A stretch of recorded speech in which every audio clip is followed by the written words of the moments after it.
আরএমের নতুন একটি ভিডিওতে আপনাদেরকে স্বাগত। আপনারা যারা কাশফুল পছন্দ করেন আপনারা অবশ্যই এখানে কাশফুল দেখতে আসতে পারেন। এই যে আপনারা দেখতে পাচ্ছেন কাশফুলের বাগান বা বন, আপনারা যেটাই বলেন না কেন। হ্যাঁ, এটা আপনারা আসলে ঢাকার খুব পার্শ্ববর্তী এলাকা। আপনার কোনাপাড়া হতে বাসাবোর দিকে যদি আপনারা ঢোকেন, এখানে আপনারা দেখতে পারবেন গ্রিন মডেল টাউন নামেও পরিচিত। এই জায়গায় আপনারা আসলে এই কাশফুলের মেলা দেখতে পারবেন।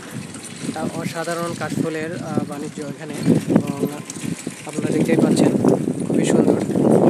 আপনারা যারা ঘুরতে আসেন এখানে আপনারা অবশ্যই আসবেন, এসে আপনারা এই কাশফুলটাকে উপভোগ করবেন। কাশফুল দেখার পরে আমাকে অবশ্যই কমেন্ট করে জানাবেন কাশফুলটা কেমন লাগছে আপনাদের কাছে, কাশফুল কোনটা। আমার ভিডিওটি ভালো লাগলে আপনারা অবশ্যই লাইক করবেন, কমেন্ট করবেন, শেয়ার করবেন এবং সাবস্ক্রাইব করে অবশ্যই পাশে থাকা বেল বাটনটি প্রেস করে দিবেন। ধন্যবাদ আমার ভিডিওটি দেখার জন্য।